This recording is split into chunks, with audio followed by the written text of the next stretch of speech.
Hai, Fangs.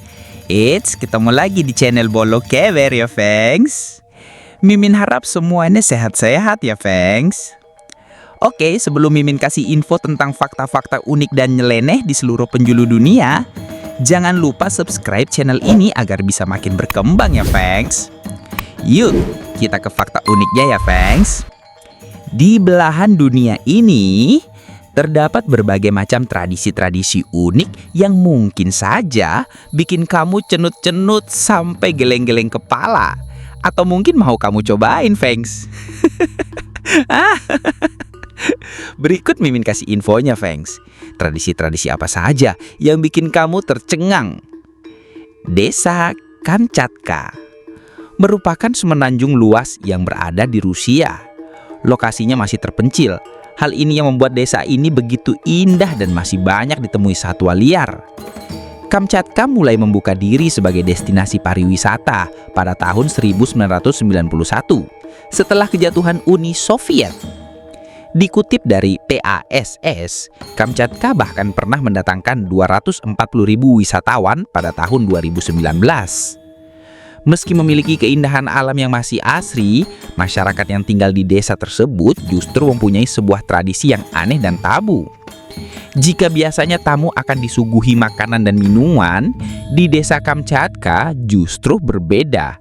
Di desa ini, tuan rumah membolehkan tamu yang berkunjung untuk menginap di rumah mereka.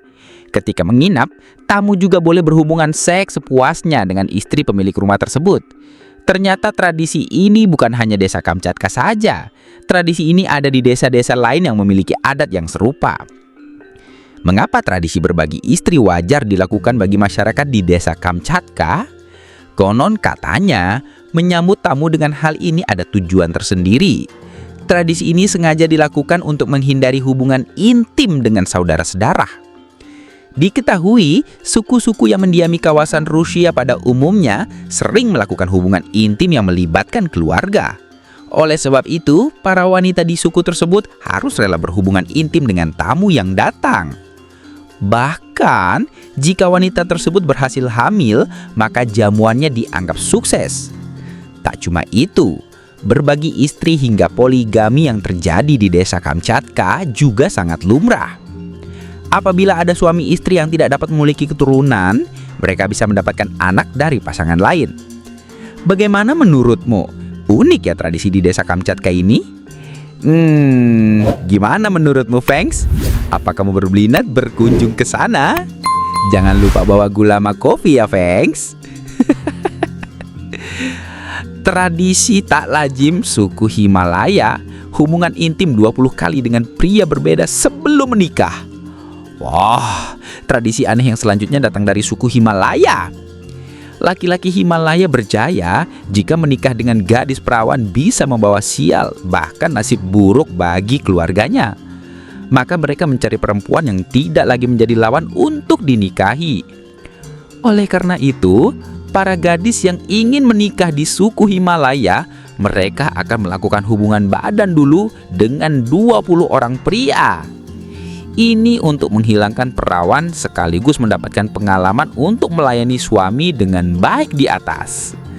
Ditambah nantinya, selain itu gadis yang telah melakukan hubungan badan dengan 20 pria akan dianggap lebih menarik dan menjadi bukti yang meyakinkan untuk dinikahi. Mimin malah nggak ngerti nih sana, malah kebalikannya di sini ya, Fangs. Bukti tersebut didapatkan dari pindikan atau gelang yang biasanya diberikan setelah gadis tersebut melakukan hubungan intim. Bukti tersebut nantinya akan diberikan kepada tetua suku sebagai syarat siap menikah. Para gadis yang siap menikah akan dijodohkan dengan sang ayah. Mereka juga tidak bisa menolak calon mempelai laki-laki yang sudah dipilihkan untuknya. Karena itu, perlawanan masih dianggap tabu. Demikian tradisi perkawinan suku Himalaya harus melakukan hubungan intim dengan 20 orang pria sebelum melakukan pernikahan. Berat juga ya, Fangs, cewek-cewek di sana. Tradisi aneh berikutnya datang dari suku Sironi, Bolivia, Amerika Selatan. Jika negara-negara lain umumnya memiliki ritual dan tradisi tertentu dalam hal-hal seperti pernikahan dan pemakaman, maka suku Sironi memiliki tradisi dalam aspek hubungan seksual. Suku ini mengharuskan orang yang hendak melakukan hubungan seksual untuk melakukan suatu ritual terlebih dahulu, yaitu ritual pencarian kutu untuk dimakan setelahnya. Suku Sironi beranggapan bahwa kutu atau serangga khususnya yang bereproduksi pada tempat tinggal mereka mampu memberikan rangsangan dan meningkatkan gairah dari orang-orang yang melakukan hubungan seksual. Sehingga durasi hubungan seksual yang mereka lakukan dapat bertahan dalam waktu yang cukup lama, bahkan sampai 6 jam tanpa berhenti. Apa nggak pegel-pegel tuh, Fangs? Selain suku Sironi, ada juga suku lain yang memiliki tradisi unik seperti suku Muria. Widih, jadi kayak obat tradisional dong, Fangs. Eits, jangan-jangan abis ini kamu mau ikutan nyari kutu nih. Oke, kita lanjut lagi ya, Fangs. Tradisi unik selanjutnya ada di Bangladesh, suku Mandi. Memiliki tradisi yang unik yaitu Garo atau poligami. Di suku ini, laki-laki tidak hanya mendapatkan satu istri, namun dapat menikahi ibu dan anak perempuannya pada waktu yang bersamaan. Menurut Mary Claire, suku Mandi yang terpencil memiliki tradisi khusus menikahkan anak perempuan dan ibu dengan pria yang sama. Ketika sang ibu menjadi janda, menariknya tidak ada batasan usia untuk pernikahan anak. Bahkan jika pria menikah sangat dini, dia tidak dapat memperlakukannya sebagai istri sampai anak tersebut mencapai puber. Lo, enak banget ya, Fangs.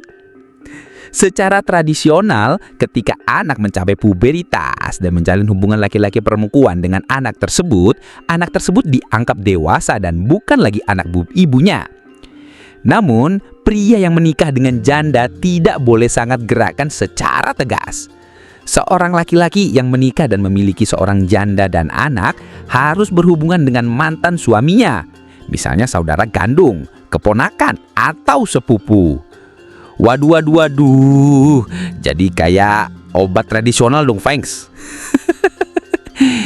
Eits, jangan-jangan abis ini kamu mau ikutan nyari kutu nih. Oke, kita lanjut lagi ya, Fangs. Tradisi unik selanjutnya ada di Bangladesh, suku Mandi. Memiliki tradisi yang unik yaitu Garo atau poligami.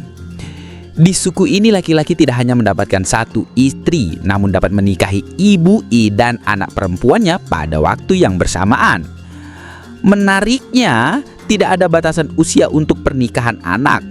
Bahkan jika pria menikah sangat dini, dia tidak dapat memperlakukannya sebagai istri sampai anak tersebut mencapai puber. Enak banget ya, Fangs. Secara tradisional, ketika anak mencapai puberitas dan menjalin hubungan laki-laki perempuan dengan anak tersebut dianggap dewasa dan bukan lagi anak ibunya. Namun pria yang menikah dengan janda tidak boleh gerakan secara tegas.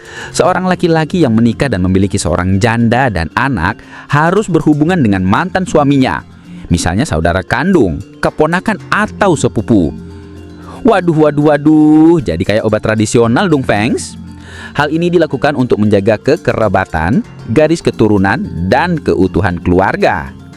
Suku Mandi menganut sistem matrilineal, di mana perempuan sebagai kepala keluarga, ibu dan anak perempuan hamil oleh laki-laki yang sama, melahirkan anak dan mengumpulkan kekayaan untuk keluarga.